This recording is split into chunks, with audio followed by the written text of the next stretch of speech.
So we are still awaiting a news conference by Minneapolis Mayor Jacob Frey, who's going to be talking about some of the developments from earlier today, the city council. So while we're waiting, and Ryan, we don't see anything just yet, right? Okay, all right, while we're waiting, let me just kind of set it up so that when we do take it, you've got some context here, because it's kind of complicated. There are some layers to this as well.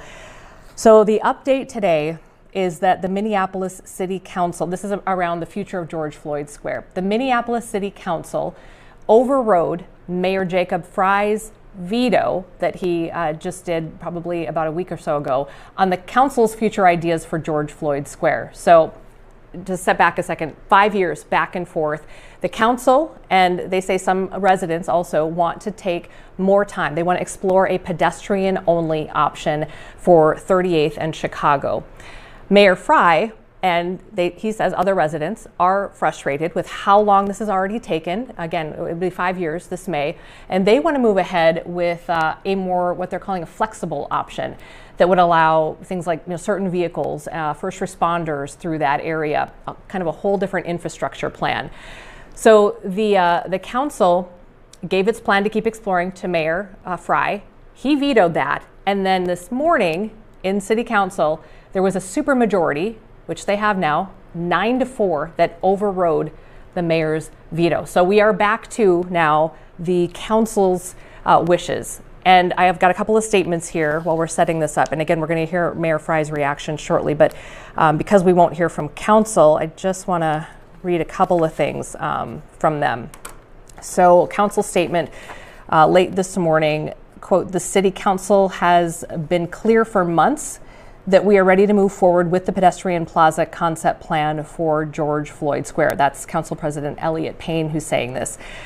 Continues on, "Today's veto override shows that a supermajority of the council is ready to move forward in a way that properly honors the life and legacy of George Floyd and the communities surrounding George Floyd Square." Okay, and it sounds like we're close with Mayor Frey. So that is the council's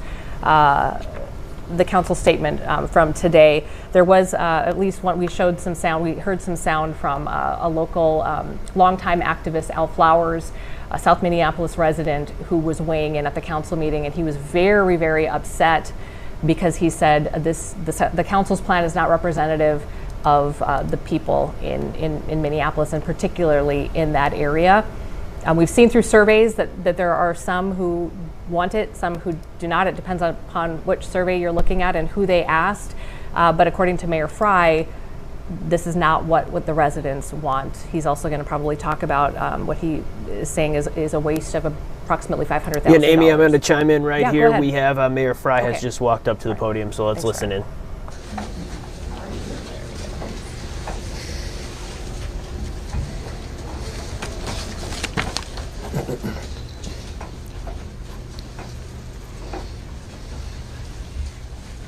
Come on in. Yeah. Side. Oh, no, stay there, because we got to be winning. Yeah, I'll just switch with you. Okay. Thank you. Okay. Here we go. Okay. Good afternoon, everyone. Today's short-sighted decision by the council has ignored community wishes and is a colossal waste of both time and money. I first want to be clear about what this action today is actually doing. This does not authorize the city to move forward with a closed street or a pedestrian mall at George Floyd Square. What this action does is it authors a legislative directive that says to our staff that they should continue to delay until at least December of this year to come forward with a plan as to how a pedestrian mall might move forward. There are so many problems with this decision that the council has made. The first is this.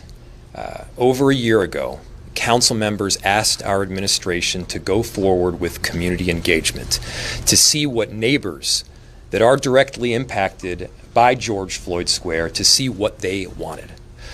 That engagement was conducted. $2.2 million, countless staff hours, a whole bunch of resources, countless meetings and outreach. And the results were 70% of the people from those surrounding neighborhoods wanted us to move forward with an open, flexible option. It does not make sense to me to do a massive amount of community engagement only to ignore what the community is actually saying. But even if we were to ignore the community partners, the thing that the council members want to do, they cannot do with the present status. They cannot do it because in many cases it violates the overarching purpose and intent of the law. To get a pedestrian mall, you cannot have more than 50% of the property owners oppose that plan. So we went out and we asked the property owners. Right now, 100% of the property owners that we talked to oppose the plan that the council is trying to move forward. I have no problem with the vision of a pedestrian mall. In fact, it was a vision that we explored. But the combination of the vast majority of the community saying that they were adamantly opposed to it or opposed to it, and the property owners that provide the legal barrier for this thing getting done made no sense. The city needs us to move forward. The residents of that area around George Floyd Square need to see forward progress.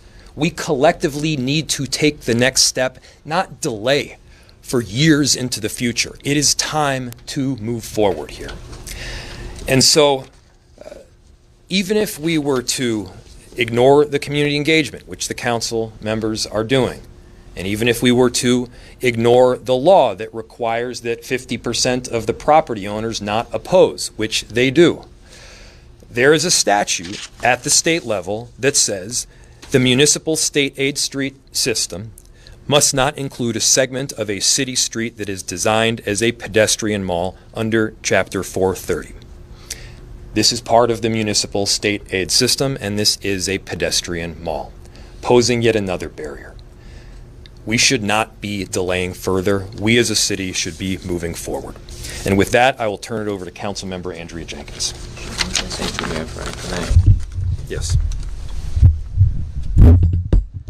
Yeah, thank you, Mayor Fry. My name is Andrea Jenkins. I represent Ward 8, and that is the site of the George Floyd Square and the potential memorials. I've been working at this intersection at 38th and Chicago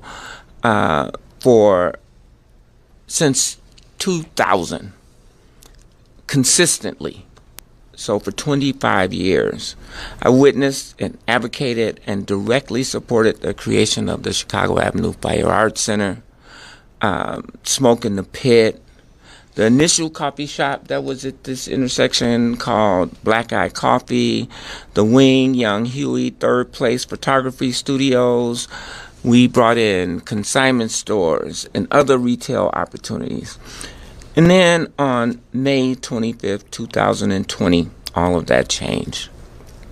George Floyd was murdered at this intersection, and this traumatic event has deeply paralyzed our community and our city, in fact. And it's really painful for me to see this deeply divided community now. And I want to be real clear. I'm using this term divided very loosely because after surveying 6,000 people in the 4 surrounding neighborhoods of George Floyd Square, 70% of those folks have said we support the flexible option that is being presented by the city. And in fact, though that flexible option was developed because of what the community was telling us they wanted to see at this intersection. And so, these surveys were created by very credible organizations, namely Cura, which is a community and urban resource research group at the University of Minnesota, and these are the results. And so we've spent millions of dollars on community engagement. 17,000 staff hours have been committed to this project. And I want to take this opportunity to just say thank you to our staff who have been working tirelessly on this project for 4.5 years. This work began immediately after the murder of George Floyd. And I think we're at our third public works director who has been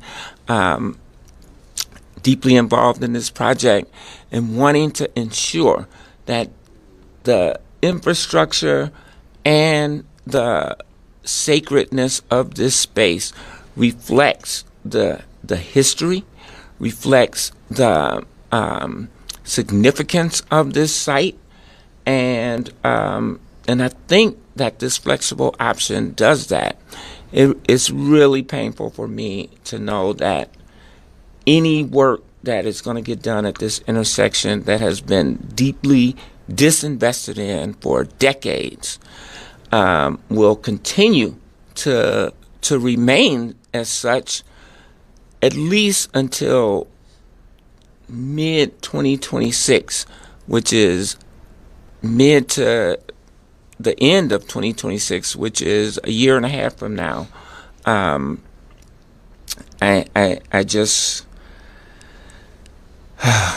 very frustrated with this outcome today, and I want to offer my thanks to all of the community members who have stepped forward and been engaged in over the past 4.5 years. Thank you for your involvement. Thank you for your commitment to this neighborhood and to this community. And I'm committed to ensuring that we get something positive for this neighborhood as soon as we possibly can. Thank you. And next speaker, I think, is our COO, Margaret Anderson Kelleher. Thank you to the mayor, and thank you to Councilmember Jenkins and all the other council members and community members who are here with us today. This action today left me speechless because we have engaged, like the mayor and the council member said, with 17,000 hours of staff time. The council asked us to go out and do more community engagement after the last round of community engagement. This is about the third round of community engagement. 3 public works directors, a number of staff working on this. Over $2.2 million on community engagement alone. We never see that sort of investment in community engagement in a project in the city. At most, maybe it's $100,000. And so to ignore, to disregard, to shut down what the community has told us is something that might take your breath away. It actually can lead, and I hope it doesn't here, but it can lead to undermining trust further in government, because we were out there and worked towards an option that would have allowed for gatherings, allowed for transit in a place where 40% of people don't have a car along this route. This bringing the bus back, having the engagement of people who can come up and down the street and be engaged, that's what's good for George Floyd Square. That's what the community told us. I want to call on Tim Sexton, who's the Public Works Director, to talk a little bit about the Public Works side of the project. Thank you, Margaret. So just to be clear, today's action will delay construction until 2026 at the earliest. Public Works staff, along with many other staff throughout the city, as mentioned, have been working tirelessly for years to come up with an option that reflects the community's designs. We came up with a flexible option, flexible open option that would respect the need for memorials and events, while also providing critical access to transit, to local deliveries, to emergency services, to commerce, and to residential access to and from, the downtown core of the city. We came up with a design that we feel like could safely and conveniently and easily allow for those closures, and reflect the needs of the community. And as a reminder, this isn't just a street project. The street's gotten a lot of attention, but we're talking about critical infrastructure upgrades that include things like replacing lead water lines, adding new sidewalks, improving lighting in the area for livability and safety, and many other community benefits that come with one of these large-scale reconstruction projects. And again, I think the path that we were on, based on community feedback, would have allowed us to start construction this year and complete construction in 2026. At this stage, the best case is that we can begin construction in 2026, but it will have, with a new action, we'll delay construction at best again until fall of 2026. So with that, I want to turn it over to local business owner PJ Hill. Thank you, Tim. Man, this breaks my heart because, I not only am a community member over there, third generation, but also a property owner and have multiple businesses over there. And you think about another delay of doing something in our community. What I want to say is it was closed already, and we can see that didn't work. It was a perception that it was unsafe. And now that we have got it open with the help of some great community members, Agape, the organization, me and several other business owners who are here, Dwight from Smoke in the Pit, Ace from Plot Gallery, see that the safety has come back, and now we are looking for a thriving economic community. And we cannot get that. With the closed street, that prevents us from having true economics that we need. And if it doesn't make dollars, it doesn't make sense. If you go 10 blocks up to 48th in Chicago, it looks totally different. The mayor is committed. There's a lot of council members committed, but there's a small handful that is not listening to community. And that hurts us. So hopefully we can continue to fight and speak on behalf of the community and the small businesses, so that way we can have a thriving community and continue to move forward. Thank you, PJ. Thank you, Mayor, for having us here, and to the council members that are joining us. My name is Jared Brewington. I lead a new organization in George Floyd Square called Square Roots, which is an activity center that will provide workforce training for young adults in the culinary arts, and also establish a restaurant presence in that neighborhood, providing upscale dining as a representation of the work that we are doing inside. Special thanks to Councilmember Jenkins, who, we've worked together in many years in support of a safe and thriving and energetic Minneapolis. I have an over 85-year family history in that community, and is where I put my first restaurant venture years ago, prior to the death of George Floyd. So it was a heavy heart that I heard the council's decision today, but it felt par for the course in this current policymaker body within the city, because I've been part of their initiatives where they also ignored the voice of constituents that were affected by the decisions that we're making. So it's not lost on me that politics is happening. However, this is affecting people. This is affecting a return to vibrancy in a community, in an area that has a cultural heritage that has been celebrated its entire existence. And that was stalled with the murder of George Floyd, that put a light and shined on social justice issues to the world and made that area an epicenter. And that will never be lost, forgotten, or hidden from the community. So as someone who's trying to create an activity center that will evolve into the community and involve the community inside its space with its event space, it's hard to hear about these delays. But as a hardworking community member and advocate for others, we just will dig in and keep fighting for the interest of those that live there to thrive, move freely, and see growth come within their community. Well said. I'll turn it back over to you, Mayor Frey. Thank you. With that, we'll open it to questions you might have. Mayor, why do you believe that there are city council members who are still pushing for this pedestrian plaza when it's clear legally it's not going to work, residents don't want it, and businesses don't want it? I don't want to put myself in a position where I'm speaking for the city council. But as our chief operating officer said, I too am speechless. I have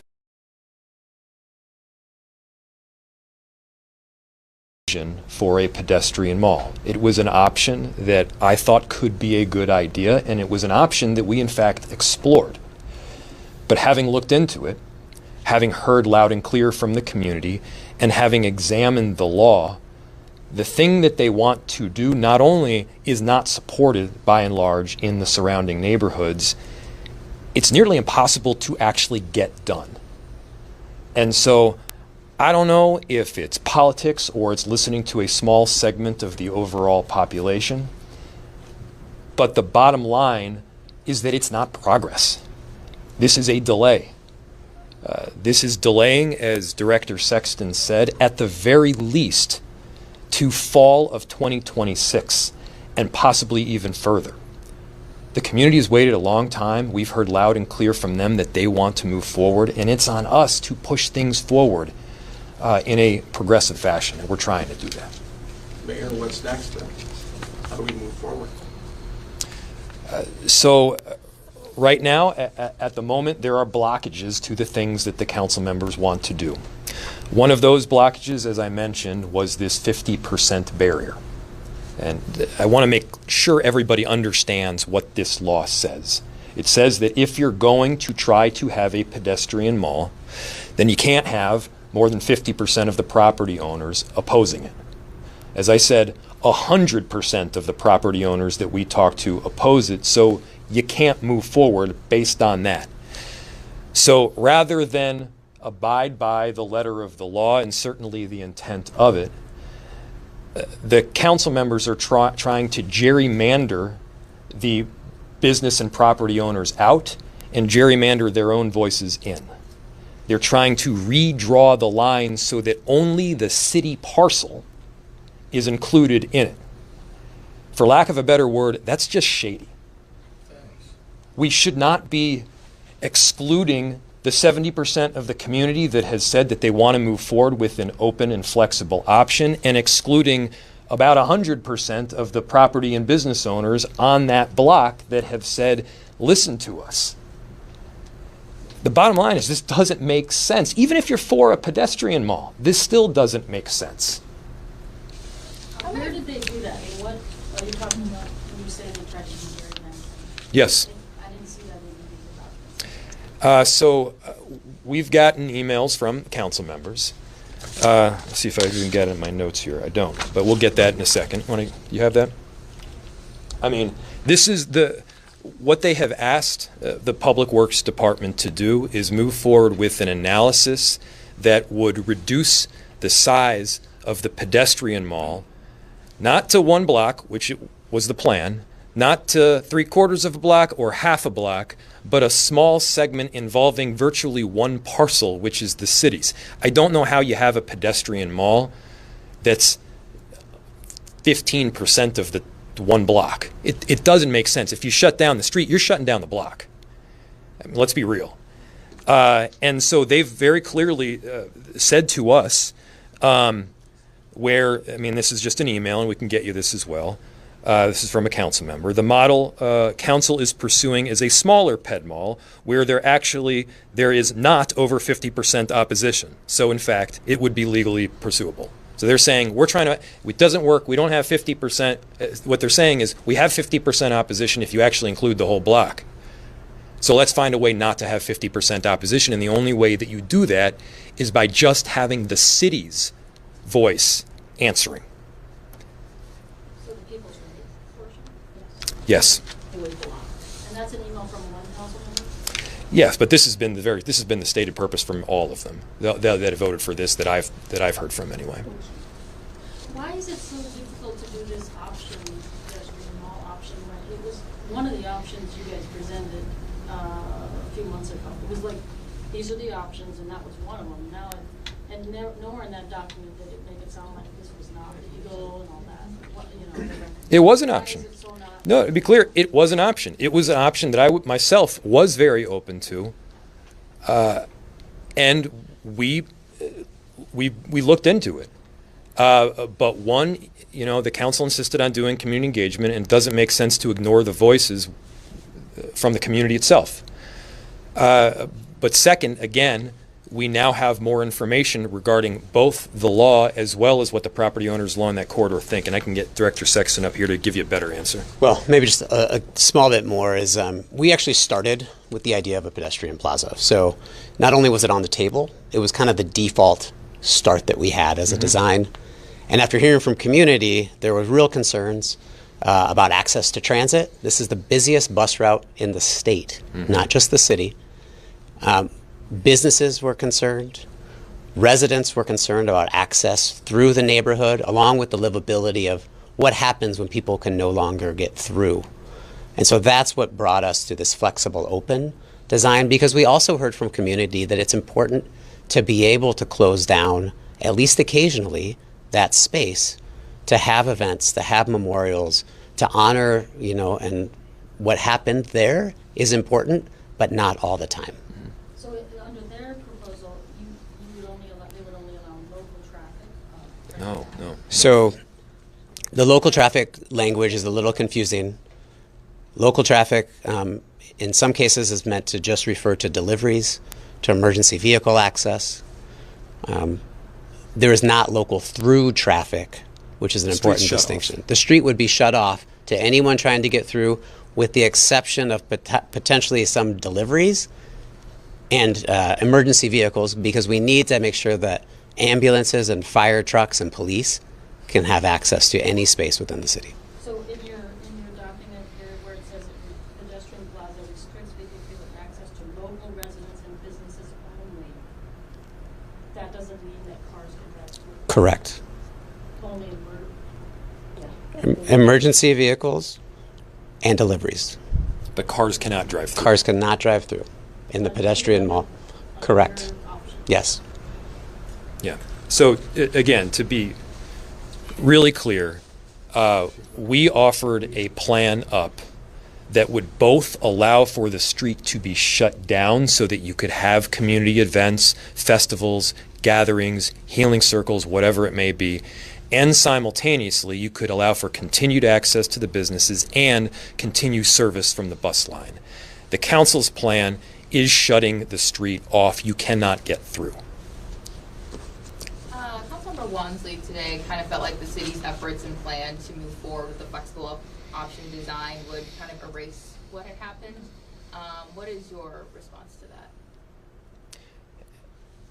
that? It completely ignores the facts of what we all have been working on and is completely and intellectually dishonest.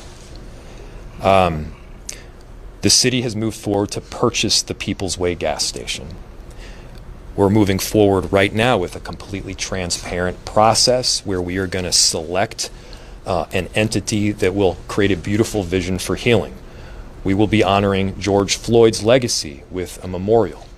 We have spent countless hours listening to community members to hear what their vision is.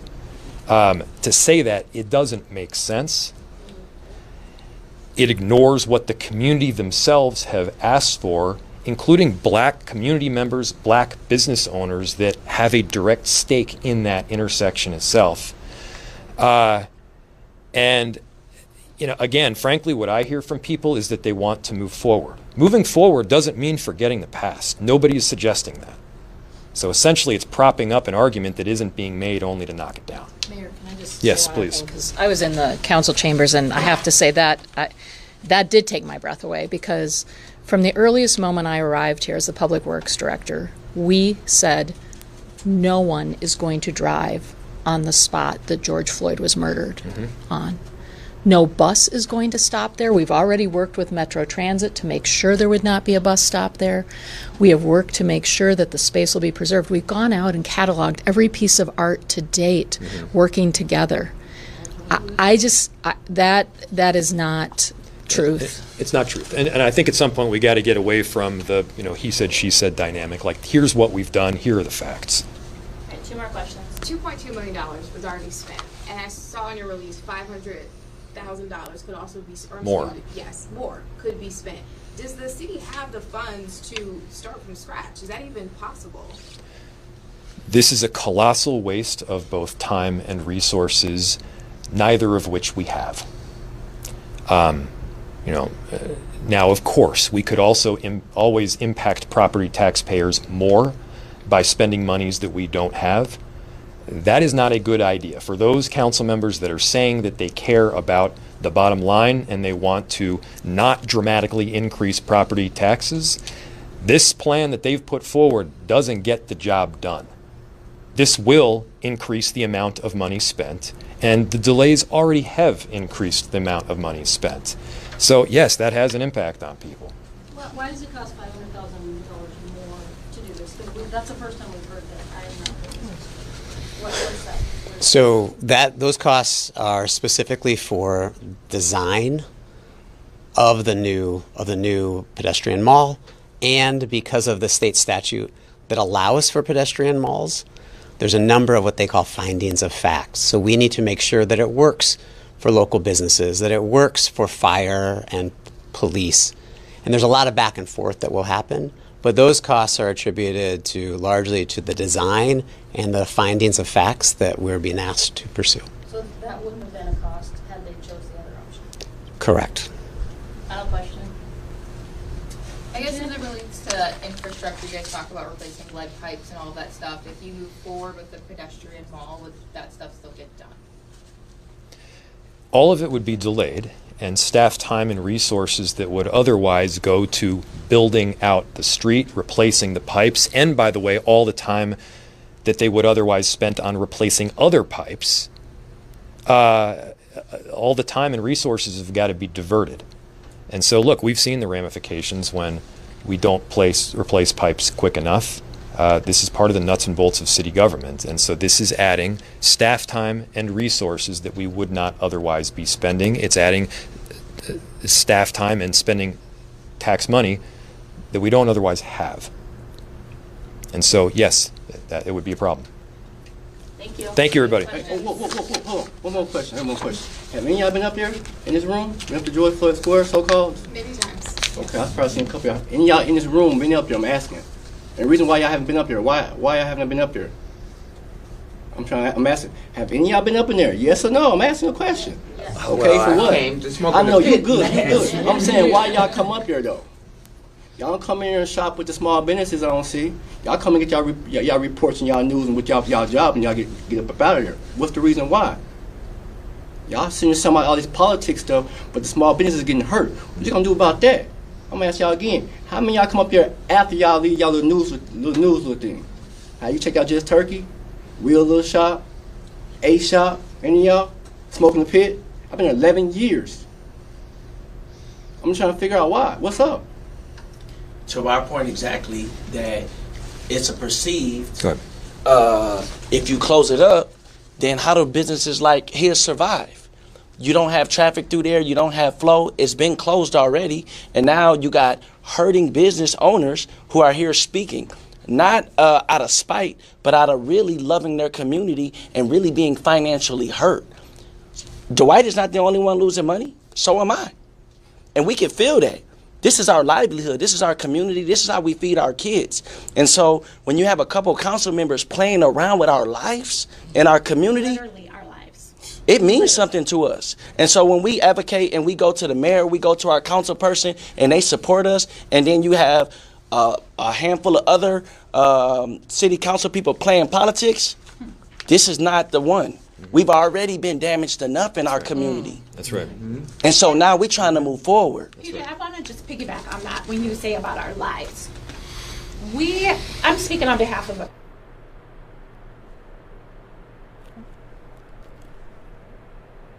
working with Public Works, working with the city to make sure that that intersection was reopened. The neighborhood did that. That neighborhood stood behind us. That community worked with us. I sat on the CCT team to talk about an infrastructure. This is more than disheartening. This puts a lot of our neighbors, our business owners, back in jeopardy. We're not going to stand here and pretend that we didn't have a RICO come down because of an intersection being closed. For y'all neighbors. Because of what was quote unquote perceived in that intersection. I will not stand by quietly as a black woman and continue to pretend that you guys get to spin a narrative that is untrue. Please come back up there. Please reevaluate your story, especially you. Reevaluate what you're saying, reevaluate how you're reporting, and stand, because this is not just our community. This community belongs to you as well. So this is why we appreciate all the support of the mayor, the council, and the people here standing with us. Yeah, you got it. There. Thank you all. Thank you for being here. Thank you for your time. You want to go? We've been listening in on this live news conference from Mayor Jacob Frey and also those advocates that he has on his side as we continue to have this back and forth between the city council and the mayor and the future plans for George Floyd Square. As you heard here for about the last 30 minutes or so, the mayor has a flexible option plan that he feels very strongly about. You heard from several other people there who have businesses, who live in the area. Councilwoman Andrea Jenkins, who's been there as well, she said, since 2000. And then we have the other side of this, which is the city council. And I just wanted to read, just since we've been listening to Mayor Frey's news conference, I just wanted to read you a little bit of the statement from City Council today. So again, just to reset, what happened today is City Council had put forth their proposal for a pedestrian mall to be the future of George Floyd Square. They forwarded that to Mayor Jacob Frey, and Mayor Frey vetoed that. And then today, City Council, because they have the numbers, 9-4, overrode that veto. So technically, it would fall back to the City Council's plan. As you just heard Mayor Frey saying, though, he believes that there are some things that are actually illegal in what's happening right now, and he believes that those might be or will be obstacles to move forward. But again, here's what City Council had to say. Quote, this is from member Jason Chavez, who represents a part of George Floyd Square. Quote, today's vote by the council was possible because of community, their perception of how the city sees them, their commitment to what's right, their organizing. It didn't begin when MPD murdered George Floyd, and it won't end with a council vote. There's still a lot of work left to honor George Floyd, his family, and all of those who have been brutalized by the police, and I look forward to continuing this critical work alongside my community. City Council has been clear for months that we are ready to move forward with a pedestrian plaza concept plan for George Floyd Square. This is Council President Elliott Payne saying this. He continues on. Today's veto override shows that a supermajority of the council is ready to move forward in a way that properly honors the life and legacy of George Floyd and the community surrounding George Floyd Square. So the question of where do we go from here, it seems like is in a bit of limbo. But I'm glad that we had a chance to play that entire news conference. And if City Council had one, we would play that entire news conference as well. You heard the passion and the thoughts of those who live and work in in that area, really trying to get their point across in a way that isn't. They called out reporters too in a way that's not edited. Using someone else's subjective thoughts or perceptions. So you have it right there. We'll put that entire news conference on our website. You can go back and watch it. And we'll continue to cover this later today as well throughout our newscast on our website with more from the City Council, I imagine, as well.